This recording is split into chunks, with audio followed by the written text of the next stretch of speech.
name is Jenny Briggs, and I'm the director of the Equity and Education Center, which hosts the Clothesline Project. There's a couple of different goals. One of them is to break the silence of violence, and we do that by giving a voice to those who have been a victim of violence and are survivors. And so we do that by having t-shirts available for people to come and write their story, and we don't censor them, because if we censor them, then we're silencing them again. And so they can say whatever they need to say about what's happened to them or a loved one, and then they can hang it on a clothesline and know that they're not alone and that they're supported.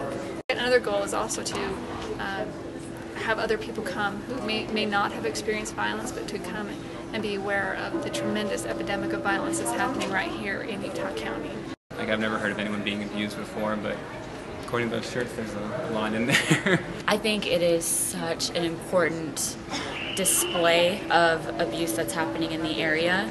I feel like a lot of people, especially here in Utah County, are surprised by the amount of abuse that's happening, and the Clothesline Project is this visual display of local testimonials. We have several different colors of shirts, and it's not mandatory that people use this color code, but for example, red, pink, and orange are for survivors of sexual assault. Blue and green are for survivors of incest or childhood sexual abuse. Brown and gray are for spiritual, emotional abuse. Yellow, which is for assault or domestic violence. And white is if someone has died from violence. There's purple, and that is generally for people who have been attacked because of a perceived sexual orientation.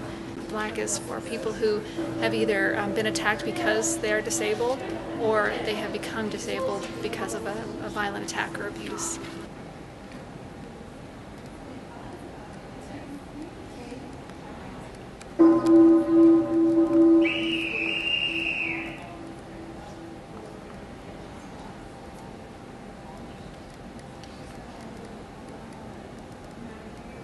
It's amazing that as a society we've grown so much, but there's still other things that are progressively getting worse.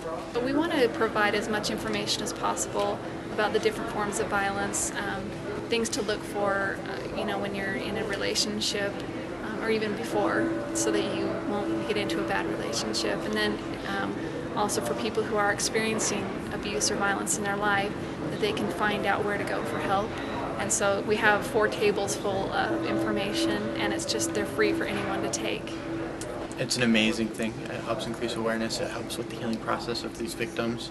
It shows that bad things happen at a local level. I think it's terrible that we need to have something like this, but because it is needed, I'm very glad that we do have it. We have so many shirts here that we can't hang them all in the grand ballroom. I've got at least 5 big tubs full of shirts that we'll make sure and hang next semester.